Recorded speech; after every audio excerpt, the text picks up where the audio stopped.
আসসালামু আলাইকুম, porridge lifestyle থেকে পরিজ হেয়ার। আশা করছি সকলে ভালো আছেন, আমিও আলহামদুলিল্লাহ ভালো আছি।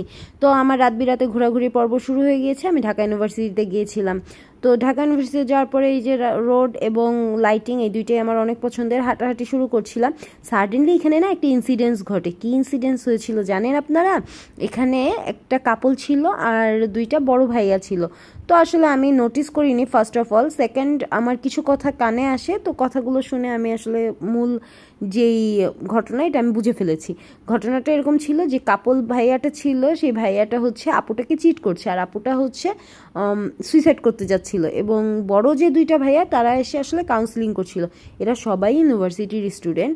তো তো আপুটা হচ্ছে সুইসাইড করতে যাচ্ছিল এবং ভাইয়ারা আপুকে বোঝাচ্ছিল। এবং যে কাপল ভাইয়াটা ছিল উনাকে বলছে, আপনি এরকম কেন করছেন, আপনি কেন চিট করলেন? তো ভাইয়াটা বলছে, আমি কোনো চিট করিনি, আমি কিছুই করিনি, আপনারা আমাকে দোষ দিচ্ছেন শুধু শুধু। তো আমার খুব হাসি পেয়ে গিয়েছে এই বিষয়টাতে, আমি একটু জোরে হাসি ফেলেছিলাম। ছেলেরা আসলে কাউকে কখনো চিটও করে না, তারা খুব ইনোসেন্ট হয়। যাই হোক, আমি একটা ভাইয়াকে ডেকে বললাম আমাকে একটু ছবি তুলে দেওয়া যাবে। ভাইয়াটা আমাকে একটু ছবি তুলে দিল এবং নিজেও একটু সেলফি তুলছিলাম। এই যে ভাগিনা চত্বরের ছবিটাও একটু নিয়ে নিলাম। আমার এটা খুব পছন্দের একটা প্লেস।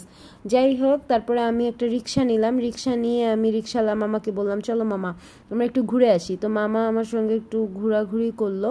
তো আমরা শহীদ মিনারের রোডে গেলাম। তো শহীদ মিনার আমার কাছে খুব ইমোশনাল একটা জায়গা। আব্বার আমি আসতাম ফুল দিতে 21শে ফেব্রুয়ারিতে।